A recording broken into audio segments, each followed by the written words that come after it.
Assalamualaikum warahmatullahi wabarakatuh.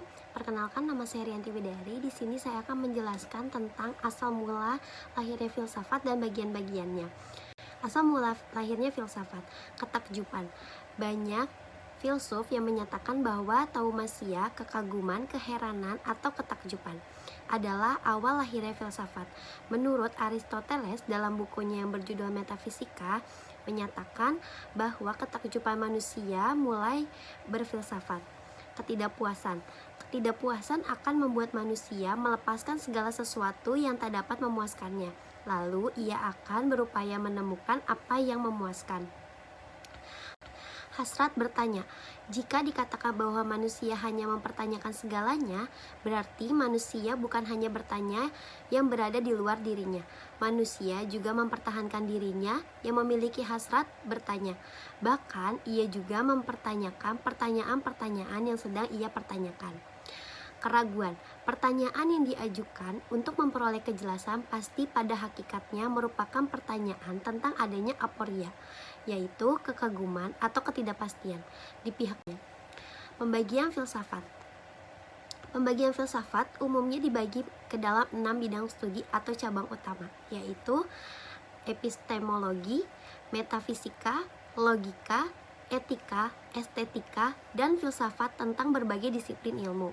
Bagian filsafat. Selain beberapa pembagian filsafat tersebut, ada juga pembagian filsafat secara umum. Di antaranya ada filsafat politik.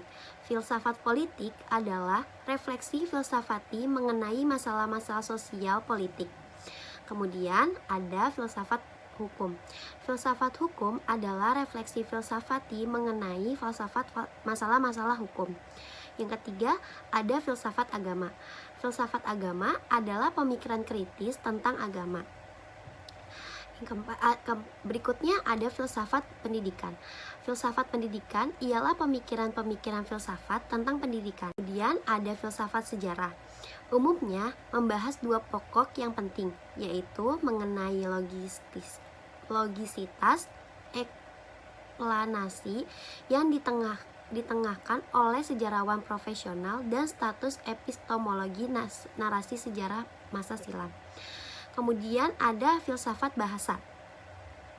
Filsafat bahasa yang dikembangkan oleh Murray yaitu kritik terhadap neodialisme yang katanya membuat pertanyaan-pertanyaan si filsafat yang tidak dapat dipahami karena tidak didasarkan pada logika. Kemudian ada filsafat matematika. Pada masa kini, filsafat matematika lebih merasakan titik tumpunya pada studi tentang konsep-konsep matematika, hakikat matematika termasuk ciri-ciri dan karakteristiknya, kemudian prinsip serta justifikasi prinsip-prinsip yang digunakan di dalam matematika, dan landasan matematika atau foundation of mathematics. Kesimpulan dari asal mula fisika dan filsafat dan pembagiannya yaitu berfilsafat bisa dilakukan oleh setiap orang.